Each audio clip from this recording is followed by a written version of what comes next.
Last week I had done a full review of Rayhaan Obsidian. While it was good in terms of smell, I personally found it to be slightly underwhelming in nature, or should I say a bit overhyped. Now the Rayhaan Aquatica is a completely different style of fragrance. Well, let's see if this freshie can redeem itself. But before that, if you are watching my video for the first time, do consider subscribing to the channel and let's begin this video.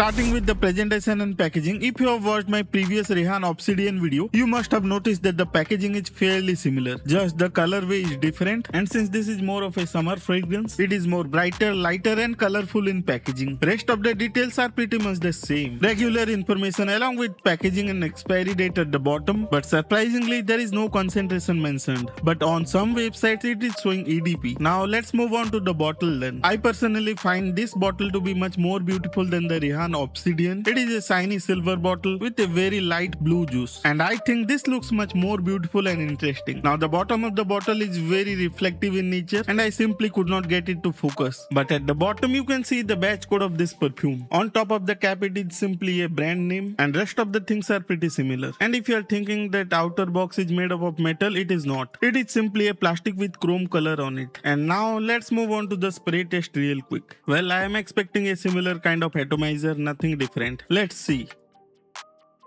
As usual, the spray is wide and it throws a lot of juice, but it's not a pressurized atomizer. And now let's rate the presentation and packaging. In my opinion, although the packaging and presentation is fairly similar, the bottle certainly looks a bit nicer and more interesting, especially with the blue liquid. So I would rate it a touch above the previous fragrance, that is 8.75 out of 10. Moving on to the smell, which is completely different. I mean, it's a fresh fragrance and it's a very good one right off the bat. It opens up with a very refreshing citrusy smell like many other summer fragrances too, but there are certain aspects that make it different from other fragrances. In the opening it is very juicy, citrusy, like squeezing out a lime. The opening of this cologne will give you the feel of the summer season. To give it the depth, there is a hint of coconut smell, but it's not a coconut oriented fragrance like the Havas Tropical or the Lebo line. It is still more of that citrusy sweet smell. After the first 15 to 20 minutes the citruses fade away, but the scent still remains effervescent, light and fizzy in nature. There are a lot of floral accords in this fragrance and they really come through. The jasmine is particularly very evident, and the floral aspect of this fragrance gives it a transparent feel, light and playful in nature. This perfume is perfectly unisex. But what makes this fragrance a complete package is that sweetness. Sure, it's not as sweet as the 9 PM Rebel, but it certainly is more sweeter than regular citrusy fragrances. If you are looking for a perfume to get compliments, smell something unique, refreshing, something light and cheerful, then this perfume fits right into that. It feels as refreshing as a lime soda, very bubbly and fizzy, light, sweet and citrusy, and most importantly very refreshing. Having said that, this perfume is definitely not suitable for office or for that any formal events. Where this perfume will absolutely shine through, it will be in summer vacation or casual outing in the summer season. You can rock this fragrance in the spring season and the summer season, but I would advise you to keep this fragrance for the hot and humid summers. Now it's not a very complex fragrance, but it is also not linear. You will certainly get the transitions from the citrusy to floral aspects and then to a slightly musky dry down. Even the performance is really good considering it is a very light citrusy summer fragrance. Although I would definitely say it is not the right season to test summer fragrances, but currently I am getting anywhere between 5 to 6 hours of longevity on clothes with very good projection for the first 1.5 hours.